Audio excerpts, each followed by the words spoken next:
Ladies and gentlemen, good evening and welcome to the Red and Blue Review. Welcome to Red and Blue News. It's 8:30. First of all, my apologies for being late this evening. Tied up at work, couldn't get away. So that's the reason why we're doing an 8:30 start. Good evening and thank you for joining us wherever you are watching, anywhere in the world. Notice I said watching because we are a visual podcast. Welcome to the Red and Blue Review. Welcome to Red and Blue News. Jill, is that you? No, That's yours. it's not. It's him. It's him. Oh, it's him, is it? Right, okay. Well, ladies and gentlemen, thank you for joining us wherever you are. Lucy, I can't see any figures. There you go. I have been joined once again, bearing in mind one of them is supposed to be on holiday with his family, by the Beavis and Butthead of Red and Blue News, by the Morecambe and Wise of Red and Blue News, maybe the Parry and Durham of Red and Blue News. Oh. Maybe that's what they are. Maybe that's what they are. I don't know who I want to be. Well, there's all sorts of different levels of insults here. Yeah. I couldn't get them any worse. What I should have actually said, for the Palace connection, the right and bright of Red and Blue News. Boys, good evening and welcome to the show. Thank you for joining me. This show's nothing without you two. Did you see the news about Ian Wright today? What, it's in the jungle? Ian Wright's going into the jungle as of, well, I don't know, when do they fly down here? Now, isn't it? I didn't know he was up for it, but it's actually been confirmed. Jill, do you watch I'm a Celebrity? Sometimes. That's a yes. I like the silly. No. I am going to watch it to see him get launched out of an helicopter. That's going to be funny. I think they all arrive by parachute, don't they? Is it launched out of a helicopter kissing his arsehole badge? That'd be funny, wouldn't it? Ian, do you watch it? I'm forced to watch it. A bit like I'm forced to watch Strictly as well. I'm forced to watch it. What a couple of clowns. I think Beavis and Butthead was probably right in the first place. Anyway, boys, thank you for joining me. Ladies and gentlemen, wherever you're watching the show, if you want a negative Chelsea dominated Crystal Palace at Stamford Bridge show, I'm sorry you tuned into the wrong programme. Okay, we will have a bit of slagging off of the performance, but we are going to keep this light-headed. Don't forget, we are your only visual Crystal Palace podcast out there. Isn't that right, Jill? Apparently so. Not apparently so. You know it's the truth. You know it's the truth. We've got Lucy put on YouTube. You know it's true. We are the visual Red and Blue. 60-minute show tonight, Lucy said. So I've got to move on. Right. So we're gonna crack through the lineup. We've got a couple of things to talk about during the course of the evening that we'll come on to later on. But first of all, obviously Palace went down 2-0 away at Stamford Bridge. Not the best performance, but before we go into any of that, okay, ladies and gentlemen, yes, we lost to Man City. Ladies and gentlemen, guess what? We also lost to Leicester. We also lost to Chelsea. And by the way, I can guarantee you one thing, we won't lose next Saturday. 100% international break. But we will probably lose against Liverpool. Live with it, deal with it, move on. Go on, Joe, you wanted to say something. You weren't even ready for the international break bit, were you? But what about the game? About No. I thought you were about to slag me off and say about next weekend. Come on, Lucy. Let's kick them off with the lineups, boys. I want to do the lineups, Jill, in some detail, if you don't mind. Okay. There's a reason for it. Okay. So, Lucy, can we have the lineups, my lovey? Because when the teams were announced, bear in mind Hodson's post-match or pre-match press conference said he had a fully fit squad to choose from, and that included Camarasa, that included Maya, that included Sacco. Okay, guess what? None of them featured. They weren't even in the match day squad. Ian, you saw the lineup: Guaita, Ward, Tompkins, Cahill, Van Aanholt, Milivojevic, Kouate, MacArthur, Townsend, Zaha, and Ayew. And on the bench, Dan, no Sacco. Kelly, no Sacco. McCarthy, Riedewald, no Mayer. Schlupp, that we know about, and then Benteke. Your thoughts, please, in detail. I think the only surprise was that Schlupp wasn't involved from the start, and that Riedewald was on the bench. I don't know why he suddenly started to appear all of a sudden. And where's Camarasa gone? It's it's quite strange. On the face of things, I think the starting 11 was a solid starting 11, wasn't it? I don't think many of us would have deviated far from that. My only disappointment was the way we played and the way we approached the game. But yeah, the starting 11 wasn't too bad. But then, what does it say about Maya and Camarasa if they can't even get on the bench? Jill, I want to come to you about the subs or lack of subs, if you don't mind, because there's been. If you read social media today, how did I describe it to you earlier on? Social media was in Armageddon today. Okay, it's all doom and gloom. Your thoughts on the omission of Maya and Camarasa, Jill? Well, Camarasa's just, has anyone ever got any pictures of him in a kit yet? There must be one. I've got a memory of him in a kit. I'm not too sure. I can't see him now. But we're coming up for a third of the way through the season. I can't see him being involved. I've no idea why. Why Maya has been completely left out is anyone's guess. To bring Riedeveld in over Maya for me, it's nothing short of ridiculous, scandalous. Scandalous. Yeah. Some us anyway are just bag. What can you do? Literally, what can you do? Okay. Before we carry on with the game, Joe, I want you to do a little bit on the first half, and then Ian straight away follow it up with a little bit on the second half, because there's bits and pieces I want to talk about. But before we get into the game itself, if it's okay with you, I would like to personally congratulate Paul for another successful walk from Stamford Bridge from Victoria to Stamford Bridge in aid of mental health awareness. And as you can see, there's a picture. That was Westminster Abbey. There we were. There was a lot of people there again yesterday. The weather was freezing cold, wet at times. So well done, Paul, and everybody connected with it. Samaritans were there again. So please. But the biggest thing from yesterday, I took away from yesterday, and I couldn't actually believe how A, quickly it got organised, but B, it transferred over to the Palace fans. It was the third anniversary, as you can see on screen, of the Croydon tram crash. Lots of Palace connections there, of course. Dane.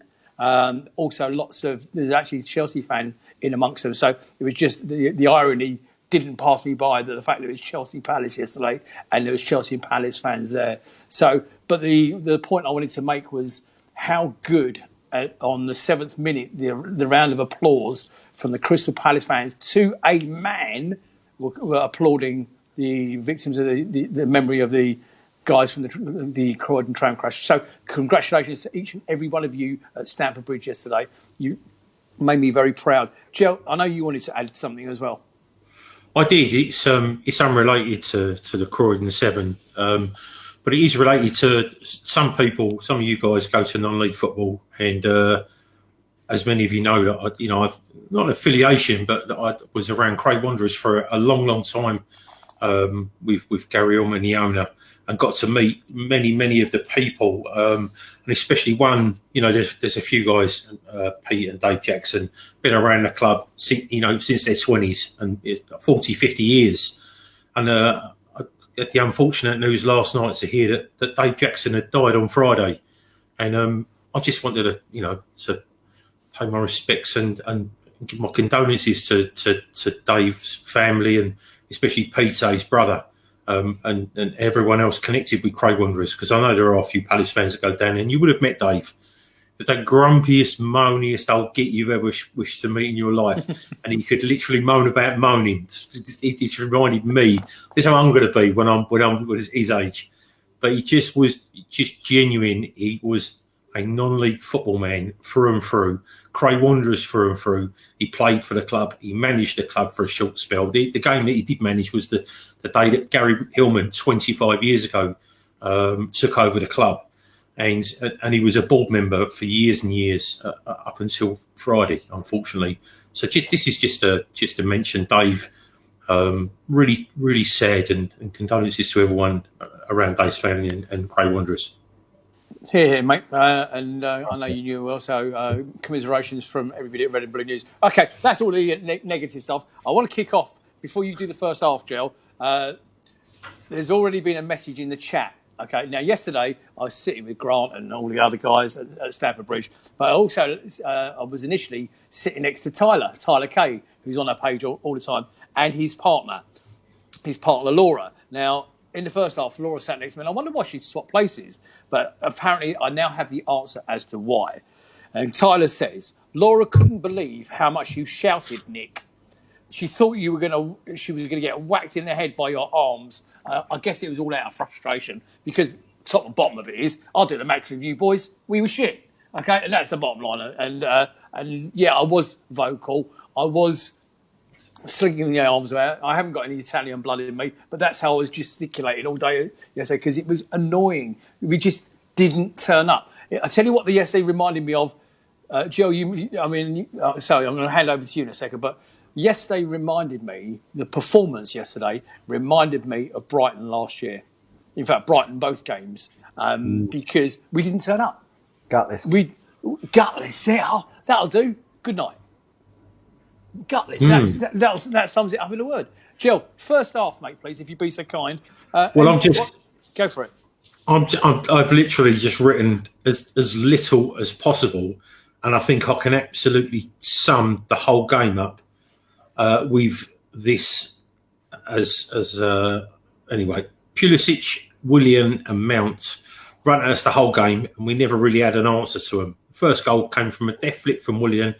Puts Tammy Abraham through one-on-one with Gaeta, and there's literally no contest. He's so on fire, Abraham, at the moment. He gets in front of goal. I think he's got 14 or 15 already this season. What a good player he is. Absolutely fantastic. I thought our inability, our lack of control, as in self-control, we just kept kicking their players. The thing about Chelsea, you only need to sort of pretend to go and kick them and they'll fall over. And the referee, he was shocking yesterday. Absolutely sycophantically shocking.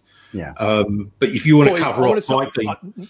Okay, I want to do Mike Dean, okay? Right, okay, so I'm going to say no more. You admit to that on the show. Yeah, okay. Yeah. Anyway, go on, mate. So we literally just kept giving him free kicks, and I thought we were lucky not to concede from a free kick. It's just if you invite them to have free kicks around the box, eventually, so many times they're just gonna score. Anyway, again, the second goal. I'm just going to cover this very quickly. The second goal, again, Pulisic runs at our defence, just collapses. We literally collapsed around his feet. He feeds back Schwei basically on the penalty spot, who turns, shoots, and the ball deflects up to Pulisic, who's now continued his run, which we never do. And basically it was him and another player, two of them standing in front of Guaita, and he hits it into the net. It could have been more, should have been more. The only other thing is what I get a little bit of stress about is that Willian has had 3 nightmare years at Chelsea. He's never really done it, but it's amazing. Every single time he plays Palace, he turns into prime Messi. Every single time. He plays crap against everyone else. 2 years ago, I remember that screamer he scored when they beat us 3-0 at home. And then yesterday, we just couldn't get the ball off him. He's just ridiculous. Great. He is a good player. I'm not going to say that. But the thing is, you saw yesterday again, and this is what the big teams do, right?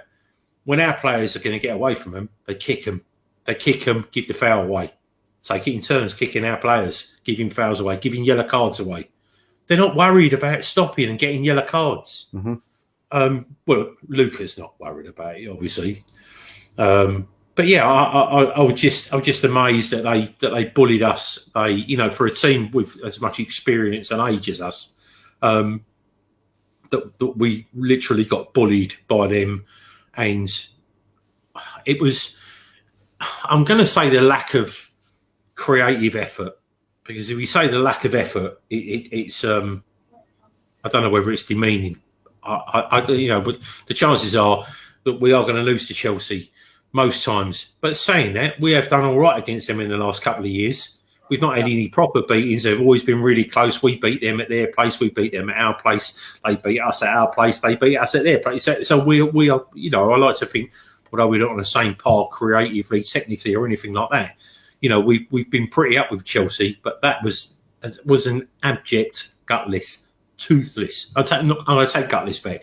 Toothless, absolutely toothless. And there was, if there was a plan A, it didn't work. And there was absolutely, and I don't care what anybody says, there was no plan B. There was only. That is ridiculous. Right, okay, we're going to come to that, the plan B and A bit in a minute, okay, about the substitutions. I just want to refer to something in the chat. Paul Holden's posted something in the chat. He's actually posted something that I actually posted on Red and Blue News this afternoon, and it's about Mike Dean. Now, the question was, and I'll read you what Paul's put, because this is basically word for word what I put in there this afternoon. Did anyone else spot this? During the first half, Mike Dean booked Kovacic, is it? Kovacic. Yeah. Later in the first half, the same player committed another foul. Dean reaches to his pocket and was about to book him, realised he'd already booked him and put his card back in his pocket. Mm-hmm. Now, Paul, I actually posted exactly that, word for word, and there was some interesting... I thought I'd imagined it. I saw it from the stand, okay, and I think I said to Ian Noble... Say again, Ian. It was mentioned on the radio. Was it? I didn't know that.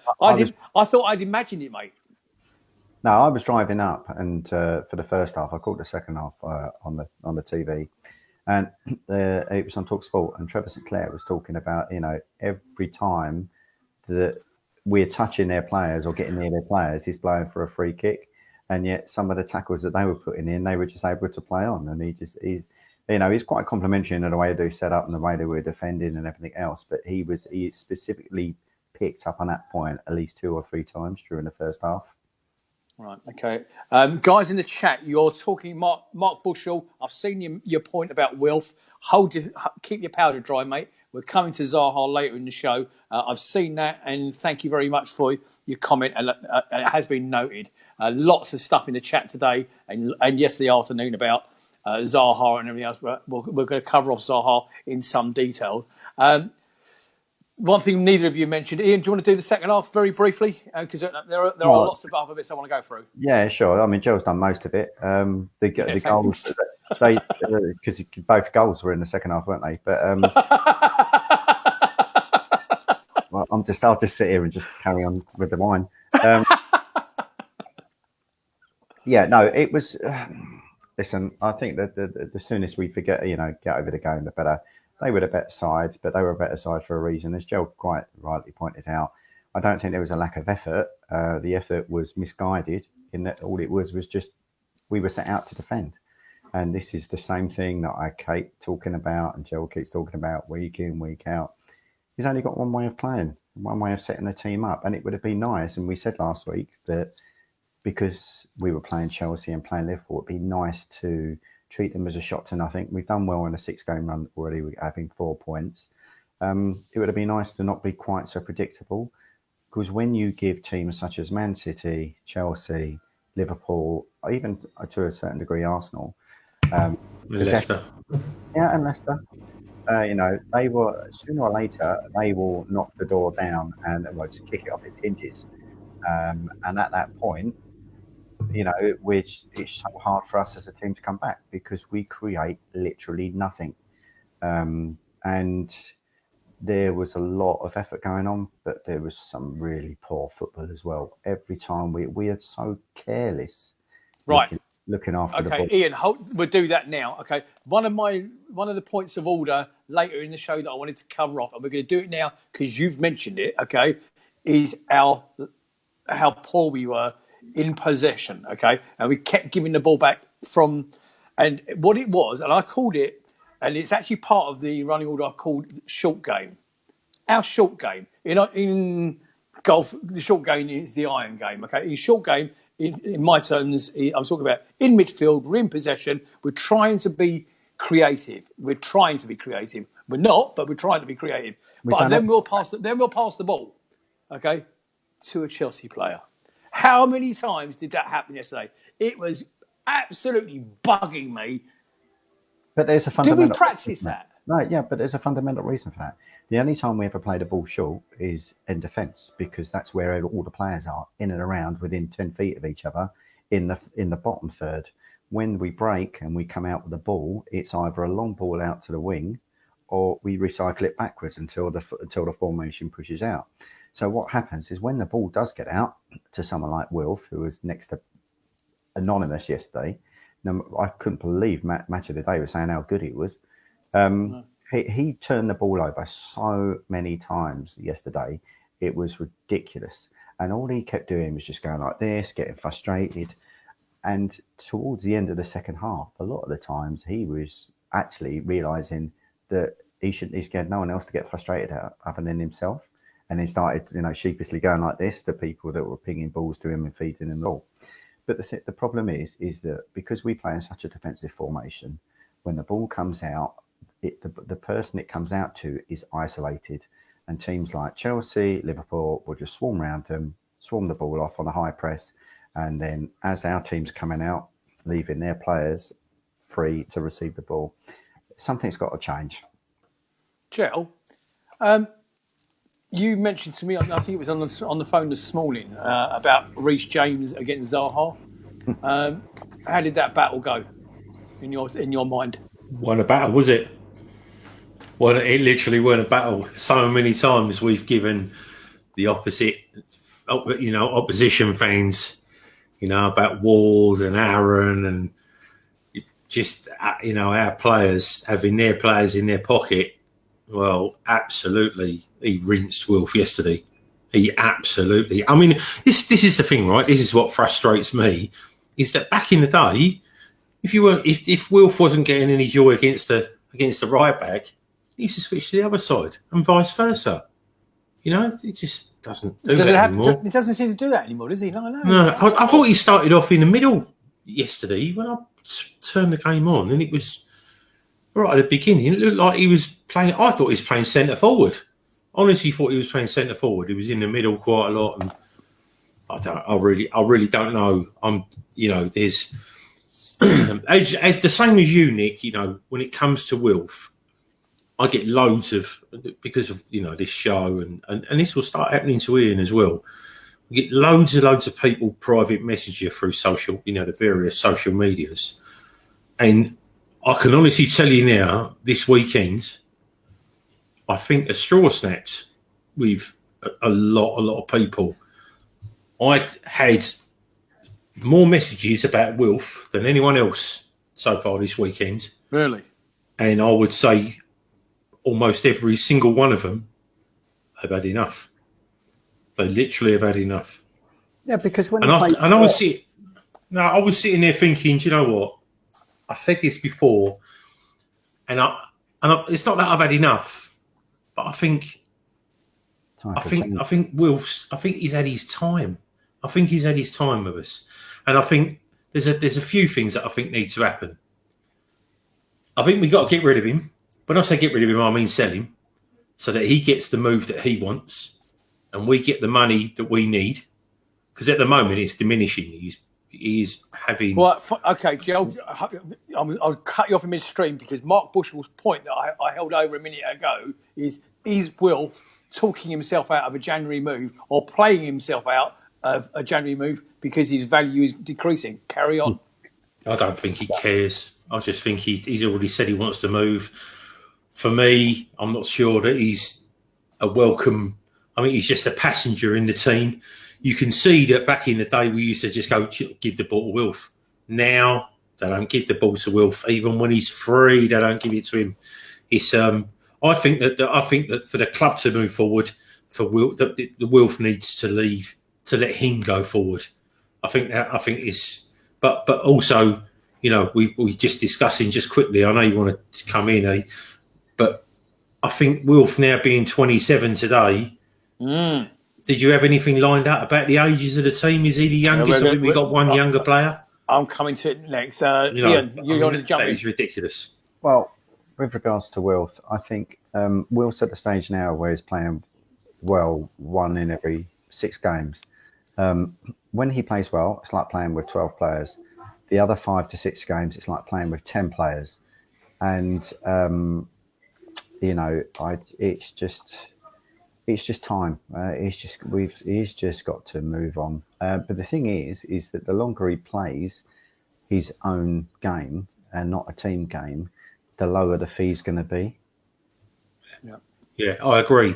Elliot Sexton in the chat has just come in. He said, everyone's saying sell Wilf. Who do you bring in?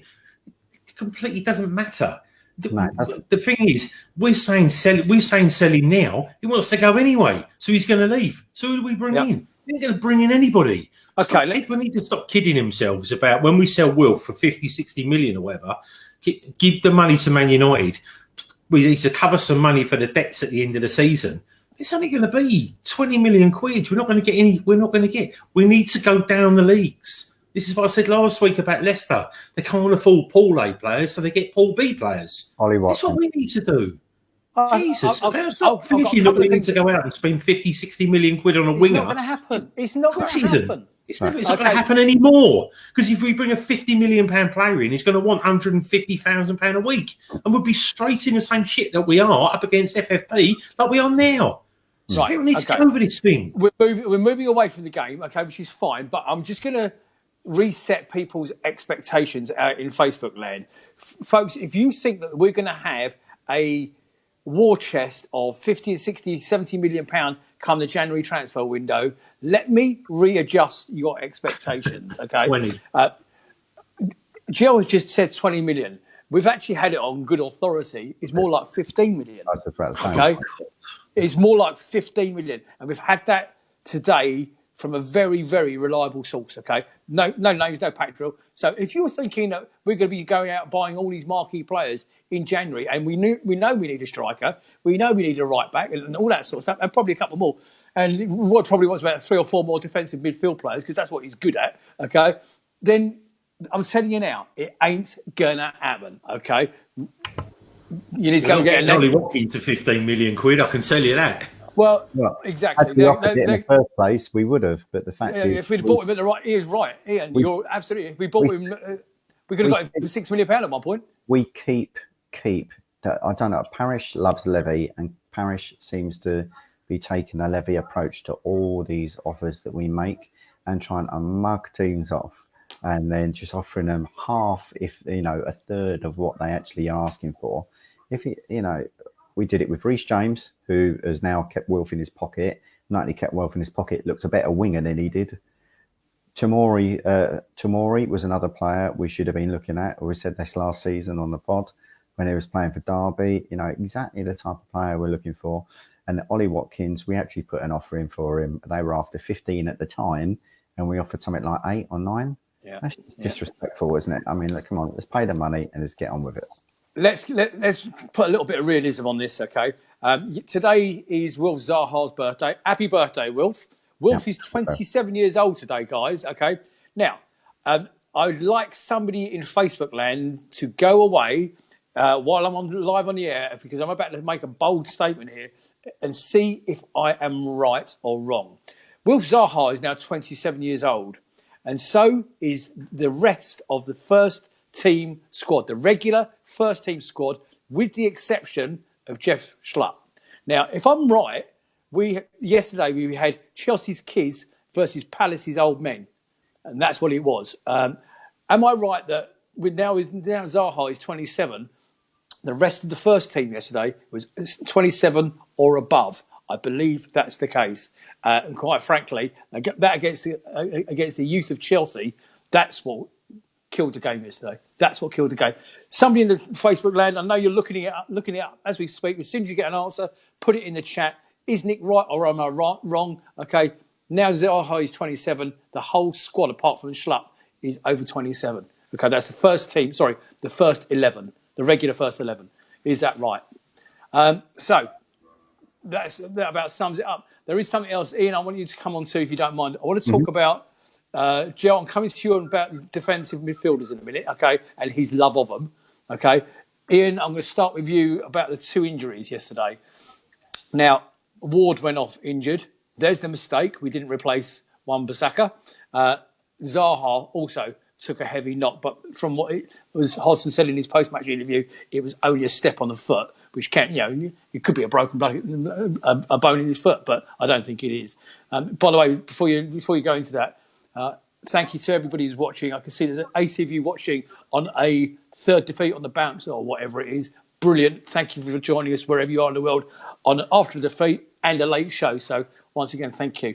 Go on, Joe. You want to jump in? Chris Stewart has said we've got the oldest 11 in the Prem. Really? Be a good stat, wouldn't it? Or not? Yeah. True. I mean, if what I've just said is correct, and about the 27 years old and above, that would actually bail that out. Ian, the beauty about the two injuries is we've got 2 weeks to get back on the pitch. Could this right back situation come back and haunt us? No, because I think Kelly's a solid player. I mean, I have to say that I think Ward has done really well. But again, it all comes back to how we set up. If he's going to play with 4-5-1 or whatever, then it doesn't matter because you've got 10 players in the final bottom third anyway. I prefer to see I prefer to see Kelly at centre back in a 3. Again, we've spoken about this before, but it will never happen. So Kelly's just a more than capable replacement for Ward, even though it's a shame because Ward's played well, but Kelly's played well also, so he deserves his chance. Jill, you about to say something? Yeah, no, I'm just going to reiterate what Ian said. We sold Aaron and everyone's flapping. We've got to spend 40 million quid on a right back, but Joe Ward's never let us down. It's been fantastic this season. It was fantastic. Any time he's ever played for us, he very rarely has a mare. But that was my question. My question was about his injury. He got injured like yesterday. Players get injured, so we get Kelly can come in. Kelly played right back for Liverpool and he played for England as well. Right, he can play right back for Palace. Christ Almighty, the panic over players getting injuries it's mental. I tell you, the reason we have an issue with our fullbacks, and I'll be perfectly honest, is down to Roy and the way that he sets up, because he invites teams onto us. If he released our wingers to actually attack, then that would occupy their fullbacks. And at the minute, we've not only got their wingers coming onto us, but we've also got their fullbacks coming onto us, which is why. And the same the other way. If he let PVA go forward, I think he's better going forward than he is at the back. Mm-hmm. And also Ward, we all know Ward can get. The last time Ward was, gets up front, he scored even though it was a deflected goal. He had the shot that I just. My concern about yesterday, boys, was the fact that he was playing the 3 defensive midfielders. In Milivojevic, Kouate, and MacArthur. Okay, we start losing the game, and what does he do? He replaces one with the other. Okay, the one thing, we get to 2-0. Okay, by the way, I forgot to mention at the top of the show, Andrew Adams, great to meet you yesterday, mate. He came up to see me on the walk and introduced himself. Good to see you yesterday, mate. I can see you're in the chat tonight. Thank you for your lovely comments you said about the show. You're the reason we do this show, so really appreciate your nice words. So he then, instead of changing it because the 3 holding midfielders are not working and trying to give us something creative, trying to give us something to aim at up top, like bringing Benteke on, okay, he just changes one with the other. I think it was Sutton came on first and then McCarthy then came on. And so one of them was obviously a false change because of Joel, and so Kelly had to come on. So why did he not try something else? Sorry. He won't change the formation. At the end of the only time he's actually tried to change the formation is ironically against Leicester, when we went 1-0 down. He brought 3 players on, and we played more positive, and we got caught on the counter attack. But I guess that would be his argument. But the problem is that his tactics is breeding the negativity. It's not us being negative. All we're doing is we're actually expanding upon what we're seeing on the pitch.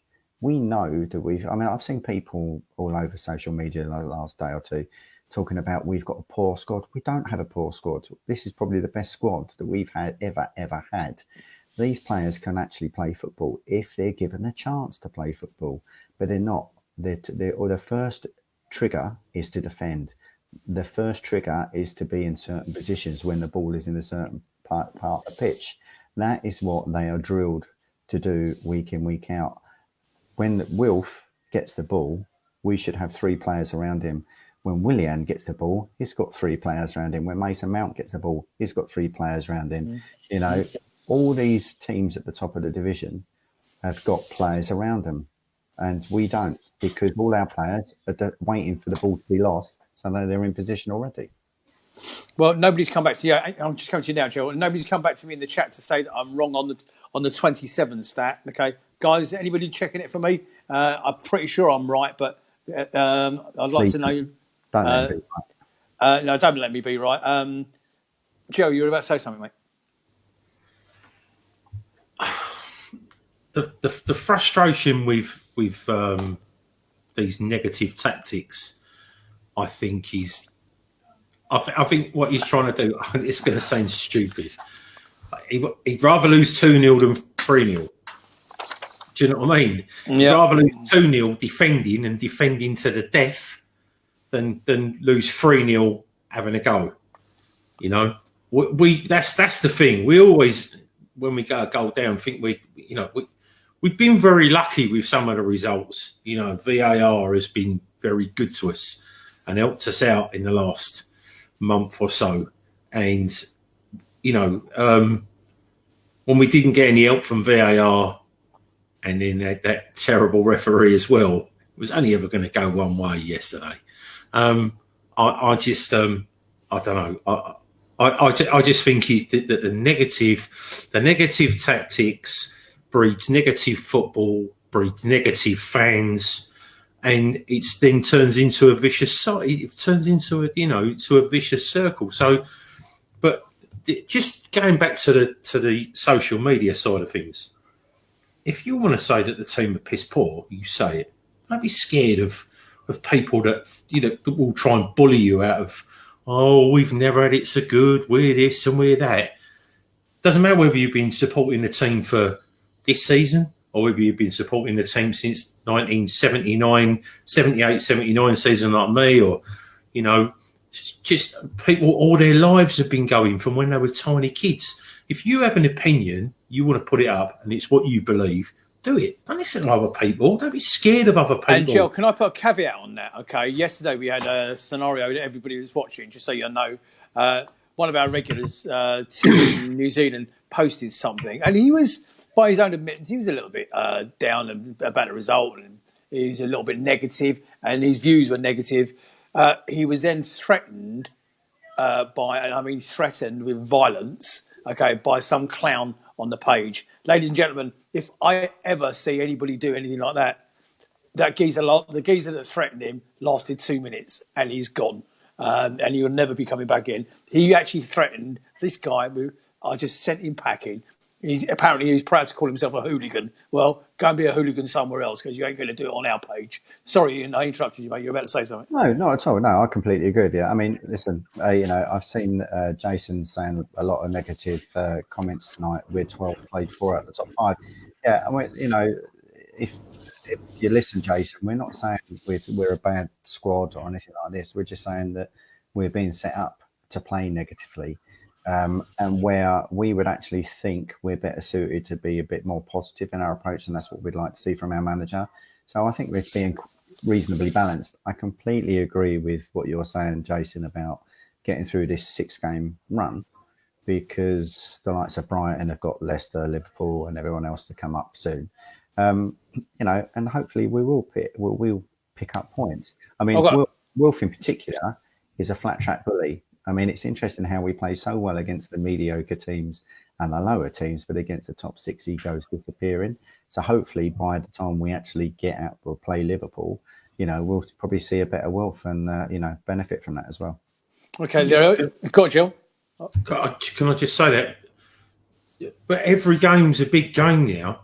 Every game. Other teams have moved on. Brighton have moved on. Brighton, we used to have the hoodoo. We had the hoodoo over them for years. Not last year, we never. Smashed us twice. And I mean properly smashed us. So what happens if we lose that game? So that'll be the top 5 we lose against. Then Brighton, that's 6. Then it's we've already had a crap result against Sheffield United. That's 7. You can't just keep going. We can't just keep jogging along going, we're definitely going to get something out of, there's a guy, Bob White, on Twitter. I really like Bob. He talks loads of sense. Was involved in football at Palace and everything years ago. And the start of every season, what he puts up? 10 wins. 10 wins. That's what we need. And he's right. He is right. But again, but it's Palace. It's this, people go on about being negative, but it is this, we go on about this roller coaster thing. But there's so many, when they're downs are downs, do you know what I mean? It's just, they drive you mad. And at the moment, I think we're going sideways. I don't care what anybody says. People say we're in the Premier League, but we are going sideways fast. Okay, well, I just want to throw something that Kevin Buckland, cheers for this, Kev. Arsenal are the youngest in the average age in the Premier League. Man City are 27.3, West Ham are 28.7, and we are 28.8 average age in the Premier League. I think. Leicester are young, 22. Yeah, he has listed. Anyway, I'm just going to finish up on this because there is something we've omitted to talk about, guys, and I'm just going to cover it off now. Palace boss Roy Hodgson deployed a tried and tested 4-5-1 formation on his 300th outing as a Premier League manager. A mixture of poor creativity in midfield and poor substitutions. Palace looked, quite frankly, second-rate to a very youthful Chelsea. And his team initially displayed some manner of determination defending that helped win against Man United in August and a recent point at Arsenal. Palace's man of the match for me, and we forgot to talk about it, boys, an increasingly impressive Vincente Guaita, making 2 excellent stops. Guaita superbly smothered Pulisic's early close-range effort, while Gary Cahill brilliantly booked Willian Strike from 6 yards out just before the break. Wilfried Zaha looked well shackled by James, spending most of his afternoon running towards his own goal, and Palace mustered just 1 effort on target. Zaha, for me, cuts a more dejected figure as the weeks pass. Yesterday, I found him frustrating, unable to do the most simple Zaha-like skills, like go past the man. He couldn't go past the man. Is he playing himself out of a possible big money transfer? By the way, happy birthday, Wilf. And that were my notes at 6 o'clock this morning, guys. Okay, so that's how I felt as soon as I woke up. Joe. So you were just talking about Roy, and I just want to pull up one thing. So this is a direct quote from him after the game yesterday. It's an unfortunate spell we find ourselves in, but I can't say I'm disappointed with our performance. I'll leave it at that, eh? That made me smile when I saw that, and I just because I think I jumped on when someone said that on the page last night. That's such a defeatist attitude, and it's okay. Well, we played about as well as I expected us to play. That's because you set them up to play that well. This is what I'm talking about. A shot to nothing against Liverpool. Look, listen, only the most myopic would expect us to get anything against Liverpool. So why not? Let's just go for the jugular, go for the throat. And let's see what we can do. 9-0 comes to mind, Ian. You know what? I'm going to read 2 tweets off of my timeline, right? One's from a guy called George, GL Palace, on Twitter. He said, Hodgson is killing this club. Best chance of Europe, and we're set up so defensively. Cheers. And then Phil turned around and said, Hodgson's game plan of trying not to lose a game of football is all well and good until we're actually losing. Yeah, exactly. 1-0 down. And I don't know whether brilliant. But what we're doing is we're conceding late on in each half. It's not, the amount of goals we've conceded just before half time in the last 18 months is ridiculous. Okay, I'm going to give a couple of points from the chat earlier in the day. Paul Brown made a point. He said, we know the roller coaster, but something needs addressing as soon as possible. Easier games, or he said easy games after Liverpool. There's no such thing as an easy game, Paul, after Liverpool, but only if you win them. I accept we've played the top 5, so in theory, we should have a better run towards New Year. Plus, we need to beat the weed as last year's effort was also appalling. Daniel Hannigan said, more negative than the other end of a battery. But if we are to move forward, Roy has to change tact or leave. Why the F have Cameron on the bench and never use him? Boring. So it's not us that's being bored and negative. You're also coming across. Some of these were taken yesterday afternoon. So a lot of them were born out of anger. We have got some easier games or better, more winnable games coming up in, yeah. So yeah, but we have to win them.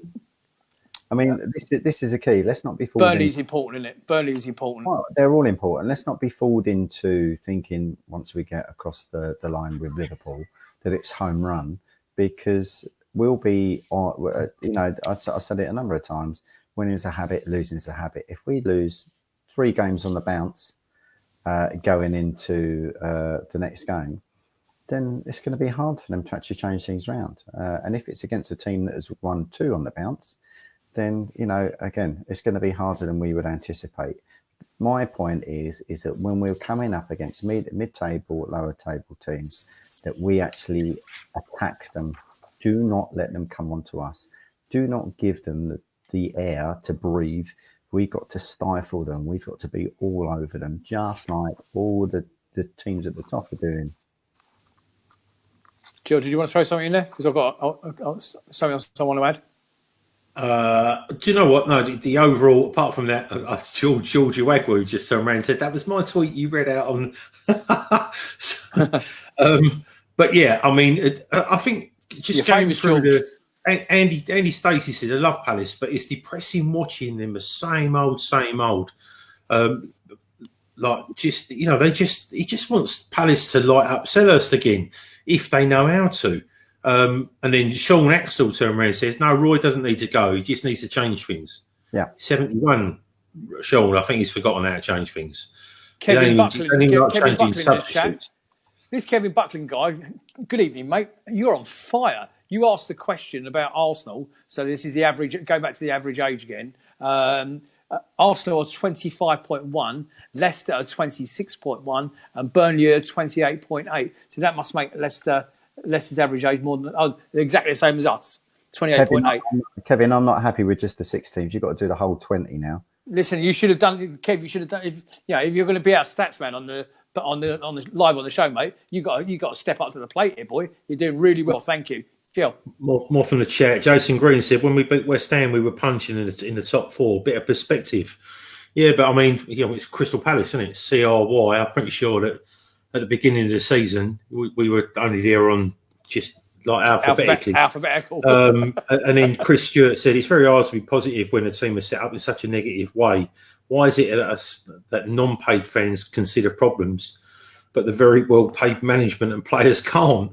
But we've said that for years. And the other thing as well, Chris, that's why the 3 of us here are doing what we're doing, because it seems that we can see it.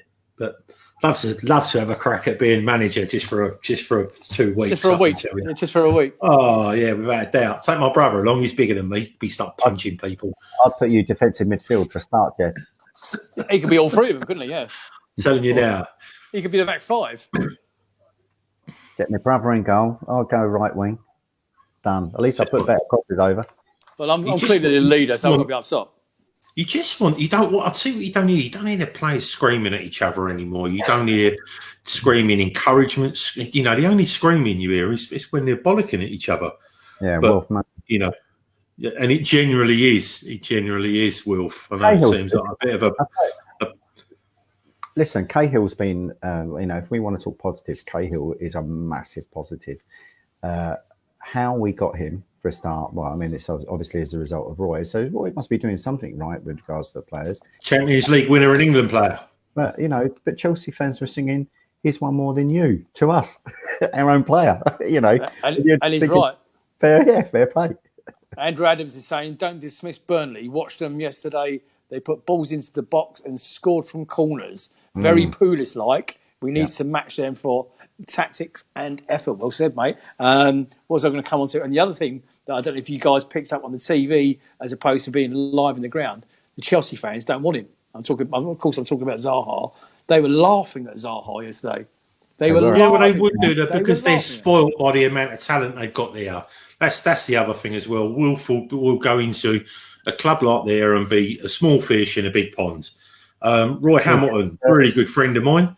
He says we don't have the creative players in midfield. We have the four same defensive-minded players.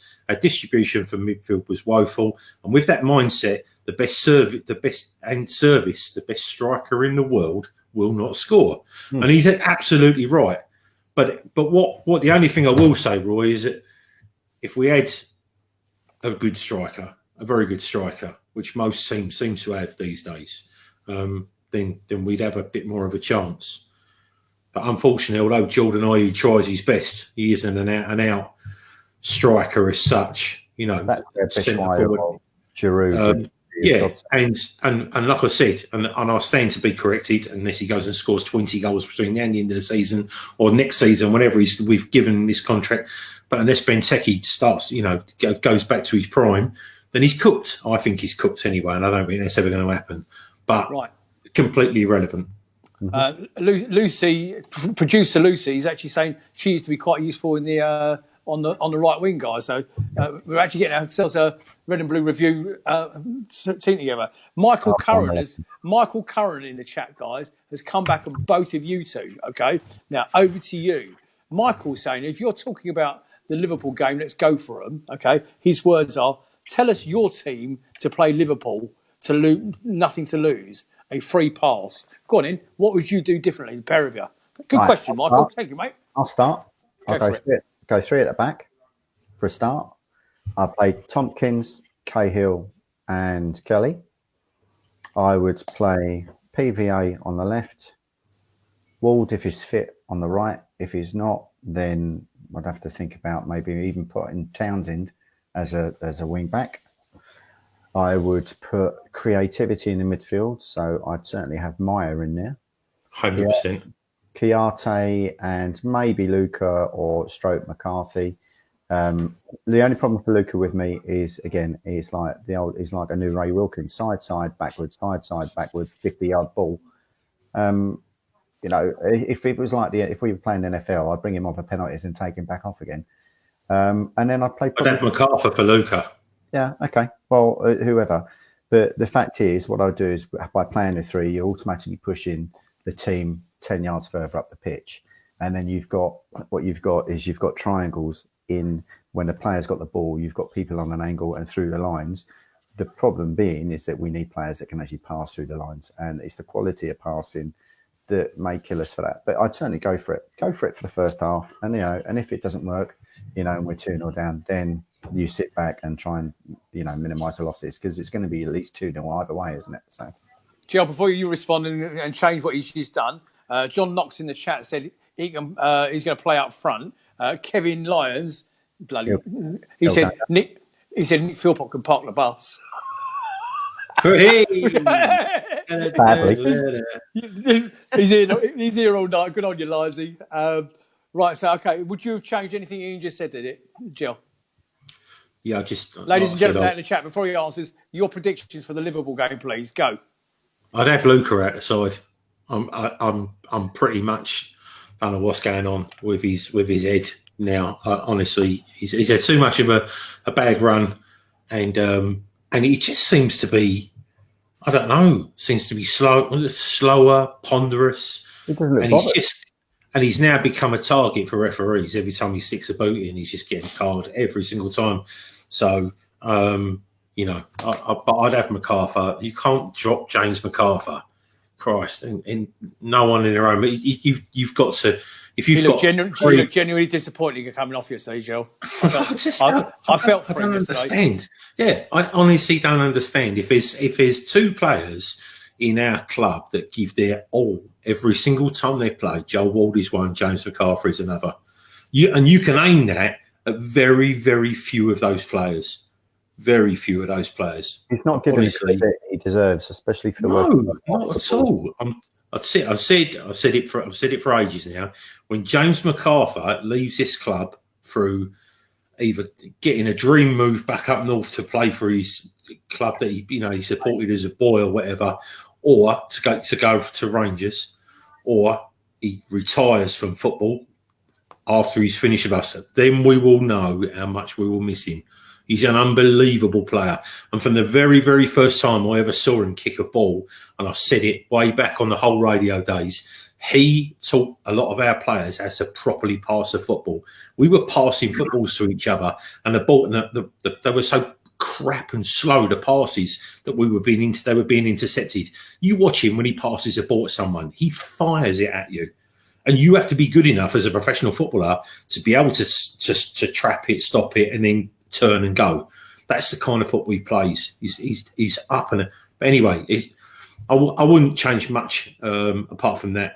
What I would like to see, and I think this has been forced on Chelsea, even though they do have a quality, but I would like to see some of our younger players. I mean, if we literally aren't if it's lip service to bring Riedewald on the bench, right, and he isn't going to get a game, and then he's ignoring Camarasa and Maya, that they're not even getting on the bench, then you've got to bring kids in. You've got to bring the kids that are on there, because it's not until you bring them on and they either play fantastically, like Aaron, or it goes tits up, like it's never done for any of our players, really, then you'll never know until you put them into a big game environment. And Aaron, when he played those first days, that 7 games at the end of the season, I think he played against 6 of the top teams. He was unbelievable. And it's not just a fluke, because they do raise their games. So, Predictions then, boys. Nigel Croucher says, sorry to say 3-1 loss. Don't be sorry, mate. It's your honest opinion. Kevin Lyons, he predicts a riot. John Knox is saying 2-1 Palace or 1-1. How can you have 2 results? Daniel Garlick, hello Daniel, how you doing, mate? 2-1 Palace. Greg Ellis is saying 5-0 Liverpool. Andrew Adams is saying going down 3-0. Tom Clark Samuel is saying 3-2 to them. But I need to say before I carry on, Tom, thank you for all your hard work in the background. It is very much appreciated. Mark Bushell saying 3-0. Nobody's Tyler Kay saying we're going to lose 4-1. Ian, your prediction for the Liverpool game? And I will hold you to it when we do the review. But I will, if you want to score, I'll say 4-0. Okay, Jill, I'm coming to you. Your prediction for Liverpool? Anything under 3, I'll be happy with. I'm sure Roy will be as well. Ladies and gentlemen out there in Facebook land, don't forget, how Crystal Palace would it be if we were the first team to actually get a result against them? I don't even know if they've had a draw this year. Have they won every game? It's the last time. Is that right? The last time they lost at Anfield was against us. Yeah, exactly. Yeah. Right. Was that right? So how Palace would that be? If we I mean, I'll tell you what. Everybody, to a man, has predicted a loss. Okay, I'm going to go with a 2-2 draw. I'm going to go with a Christian ball at Selhurst Park. I'll take that. I will go for I don't know. Ladies and gentlemen in Facebook land, you've joined us again in your droves. Boys, I think I'm going to wrap it up there if it's okay with you. I'm conscious of the fact that because of me, we started late. People have got work tomorrow and school tomorrow. Ian, any last thoughts from you before the international break? Yeah, my only concern with Wilf and his form is that we're going to sell him on the cheap, and then if he goes to someone like Chelsea, he'll blossom because he'll have better players around him, and he won't. Joe, thank you, mate. Joe, I know you got something special you want to talk about.